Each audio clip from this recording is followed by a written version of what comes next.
Et Kiku One Piece Player. Bonjour et bienvenue sur You Card Game. Bon, j'espère que vous allez bien. Et je suis ici avec Madman. Donc, un ami à moi qui est un très bon joueur de NL et qui va vous présenter son deck. Salut à tous, donc c'est Madman, donc Mehdi. Donc je vais vous présenter le NL où j'ai fait, on va dire, un top 48 en régional. Il est top dans des bons tournois et il est souvent premier dans les tournois locaux. Donc c'est un très bon joueur, soyons honnêtes, c'est un très très bon joueur. Pas mal de concurrence, mais ouais, on essaye. Voilà, donc là il va vous... Très bon joueur. Et donc là, il va donc vous présenter donc sa decklist, celle qu'il joue actuellement, et peut-être après, parce qu'il a joué beaucoup de decks, il a beaucoup travaillé le deck, donc il pourra peut-être vous présenter des cartes alternatives derrière, qui sont aussi vraiment très fortes. Donc Mehdi, je te laisse la parole, vas-y. Ça marche.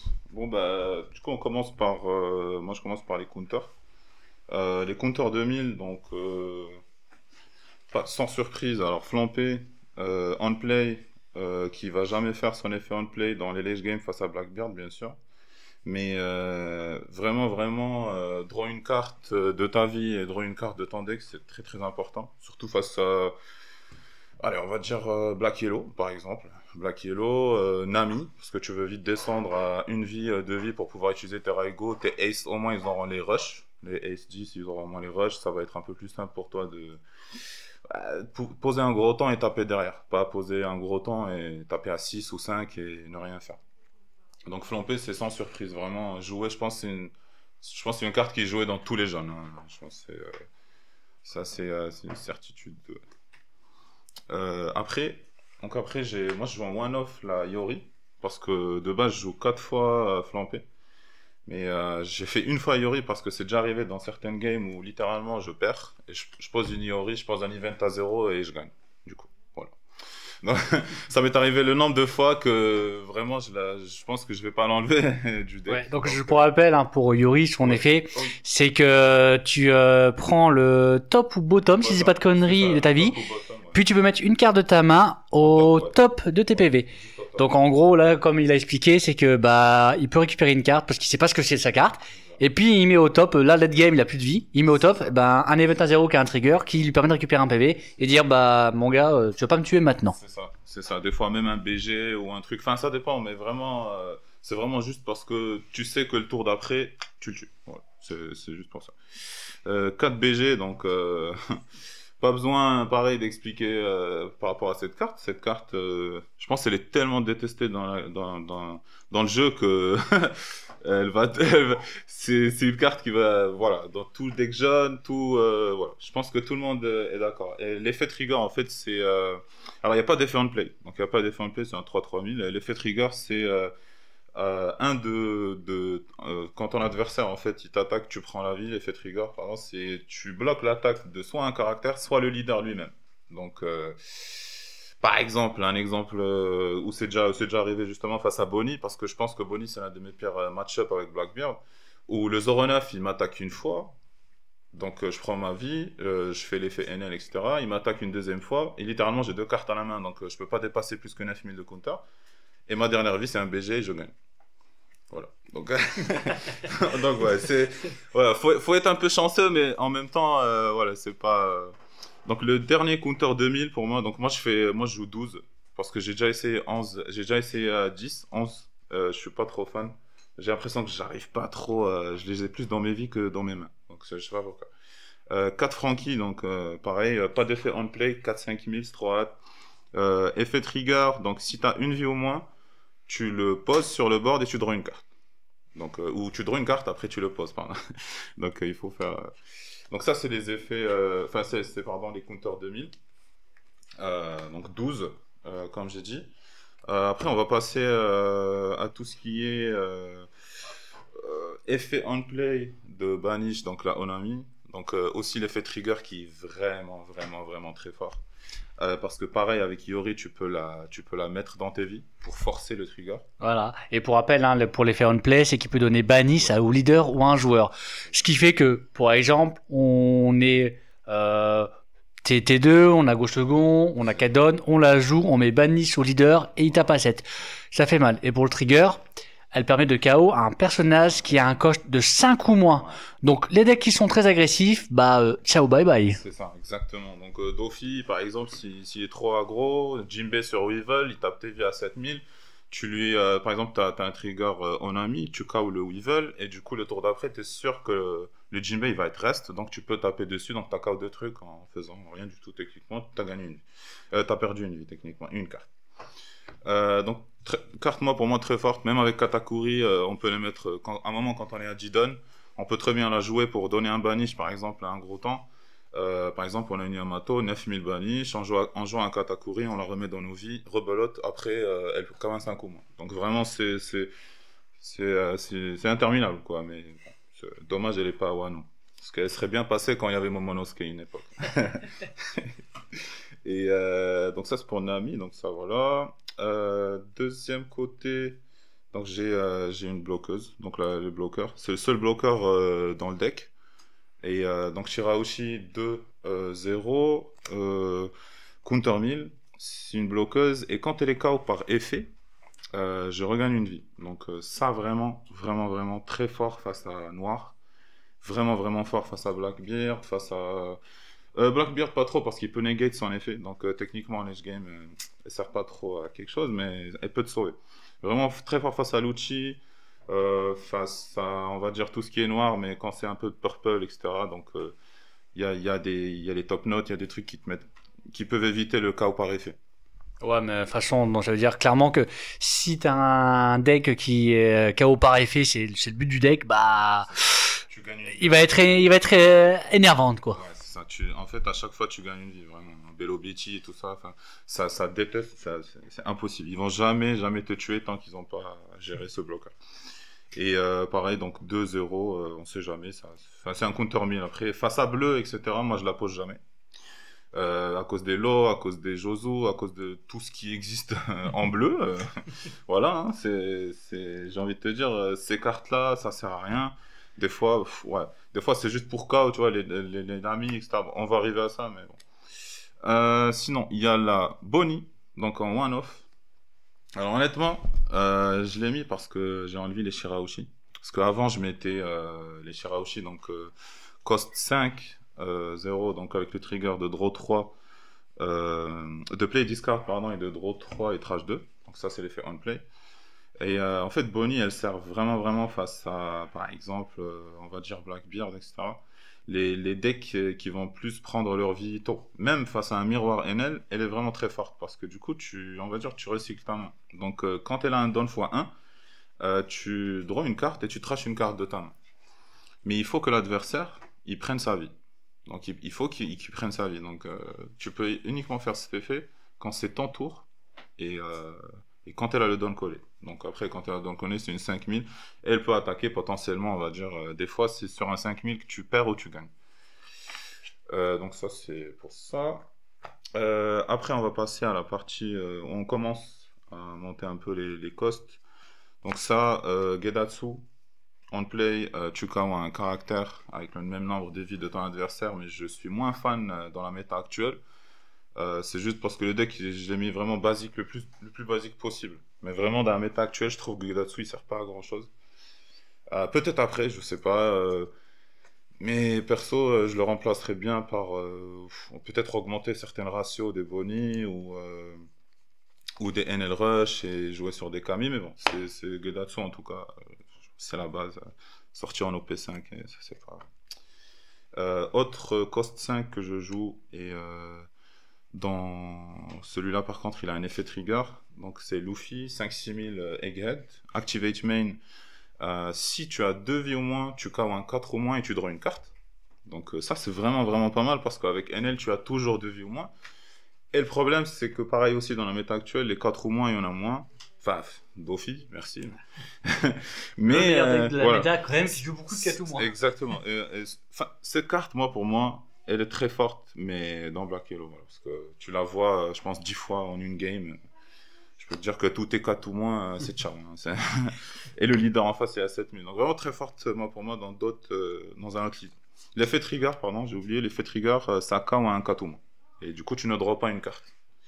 Donc, moins fan du trigger que de l'Activate Main. Je préfère largement l'Activate Main. Donc, l'autre cost 5 qui est vraiment, vraiment importante aussi, c'est Nami, Egghead. Donc, on play, tu trash un trigger de ta main et tu commences un coup moins.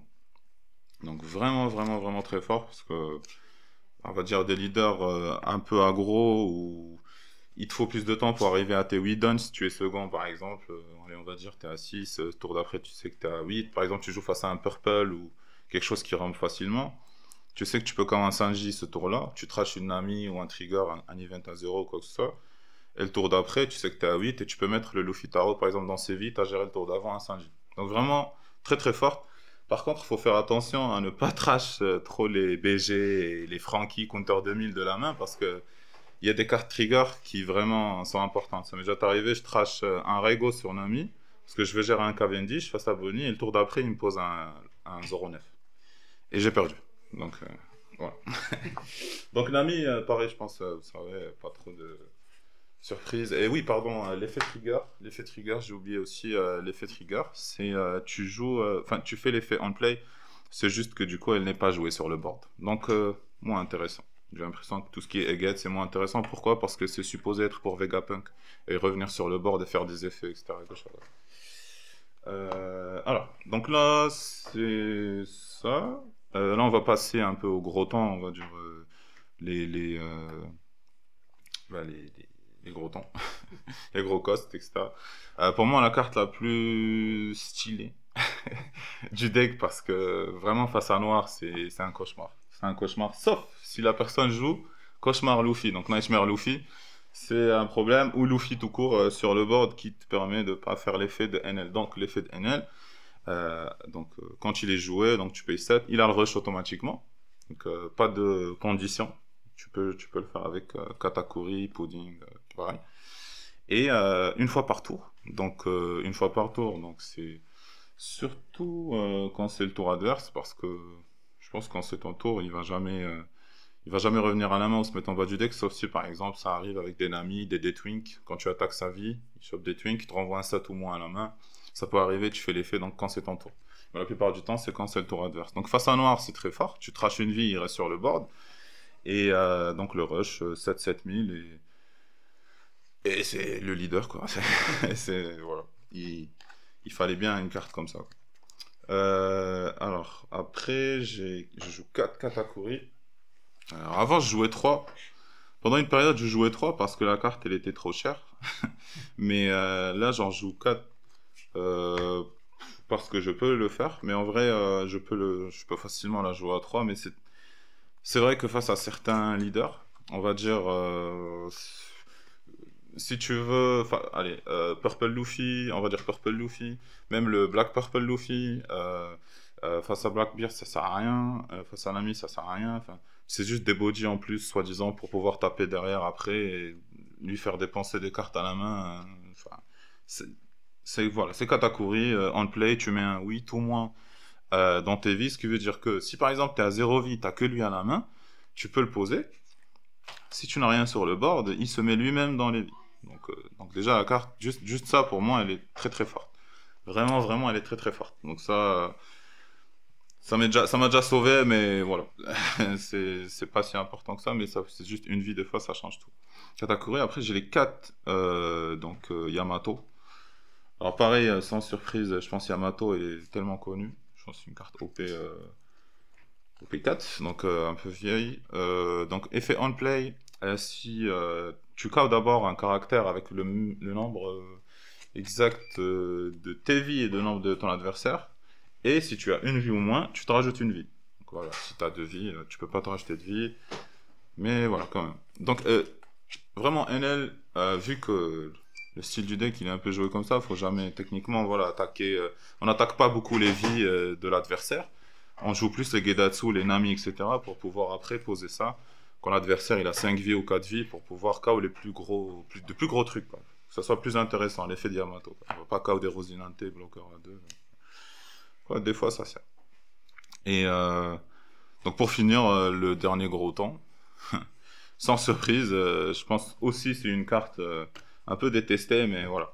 C'est le Ace Rush 10 000. Donc on play, si t'as 2 vies ou moins, ouais, il gagne le rush, et du coup tu peux te rajouter une vie. Ce qui veut dire que si t'as 2 vies ou moins, et que tu te rajoutes la troisième, il n'a pas le rush. Mais si t'as 2 vies ou moins, que tu le joues et tu souhaites ne pas te rajouter une vie, bah, il a le rush. Donc vaut mieux jouer quand t'as une vie. Et avec NL, honnêtement, la plupart du temps, t'es toujours avec une vie. Avec les Raigo, avec les flampés, avec tout ce qui est Luffy, etc. Tu veux toujours être à 2-1, 2-1 pour pouvoir gérer le board en face. Donc ça, c'est pour les gros temps. Ça, c'est... Hop. Donc là, on arrive aux events. Et les events, j'en ai pas beaucoup. Il y a l'event à 0 où j'ai fait que x2 parce qu'en fait, je l'ai mis x4 à un moment, et même après, j'ai descendu x3. C'est juste, enfin, je trouve que x3 et x4, je l'ai tout le temps dans mes vies quand c'est pas la dernière. Donc, c'est pour ça que je joue Iori, en fait, que je l'ai descendu à 2, parce que je sais qu'il y a cette carte qui existe, qui est Iori, qui va faire qu'en fait, je force vraiment le trigger. Donc, que ça soit l'event à 0, que ça soit quoi que ce soit. Ça m'est déjà arrivé où je joue Iori, je mets l'event à 0, je joue un Katakuri, je remets Iori dans mes vies. Le mec qui me tape, je récupère Iori, l'event à 0, je fais l'effet, je rejoue Iori, je joue un BG dans mes vies, etc. et rebelote. Donc vraiment, c'est interminable. Donc vraiment, c'est pour ça que je la joue pas x3, parce que quand je la joue x3, x4, je l'ai tout le temps à la main. Je l'ai tout le temps à la main. Et quand je l'ai tout le temps à la main, si je l'ai tout le temps à la main et que j'ai pas ça, voilà. Pour moi, c'est un problème. C'est un problème. Dernier event, donc dernière carte du deck, dernier event, donc sans surprise pareil, je pense 4 Kingdom Come, donc Raigo. Donc tu KO n'importe quel caractère sur le board pour 6. Et par contre, quand tu fais cet effet-là, tu dois descendre à une vie. Donc par exemple, si tu as 3 vies, tu trashes les deux tops de ta vie, tu restes avec une. Donc vraiment une carte très forte. Et le trigger, en fait, c'est l'effet Yamato, ce qui veut dire que le trigger, tu KO un caractère sur le board avec le nombre exact, total de les vies de ton adversaire et tes vies à toi. Donc voilà, c'est ça le NL et pour la DL. Donc plutôt pour les match-up, je sais pas si... Ok, donc merci pour, pour ta DL. Merci pour ta DL donc, de NR. Donc de ce que j'ai vu, de ce qu'on a compris, ça a pas l'air d'être un deck qui est très agressif, qui est là pour poser du board très rapidement à attaquer. Et donc là, bah, j'ai une première question. Donc tu vas nous expliquer comment on le joue. Et en plus, on a vu qu'il y avait quand même des petits combos sympatoches qu'on peut faire. Mais première question, c'est Ener. Il veut quoi? Il veut absolument go second ou il veut absolument go first, ou alors ça va dépendre du match-up? Franchement, ça dépend du match-up. Vraiment, ça dépend du match-up. Par exemple, on va dire tout ce qui est rouge, tout ce qui est rush, etc. Des fois, tu veux bien être second, juste pour le card advantage, on va dire, juste pour la carte, une carte en plus qui va peut-être changer tout dans la game. Et des fois, ça serait bien de commencer d'être first. Pourquoi? Pour pouvoir agresser la personne avec les Gedatsu, les Nami et les Luffy, donc pouvoir poser un board pour pouvoir après gérer très très très facilement, parce que quand tu as un down par exemple, c'est soit tu poses la flampée. Quand tu commences premier, c'est vraiment ça les meilleurs combos que tu peux faire pour moi, c'est les flampées, donc tu descends à 3 vies.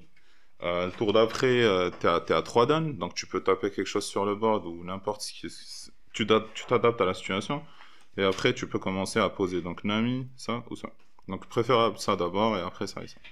Voilà. Donc ça c'est au moment où tu go first. Et pourquoi? Parce qu'après aussi il y a le NL Rush. Donc le NL Rush qui va venir après directement. Tu seras toujours à 3 vies.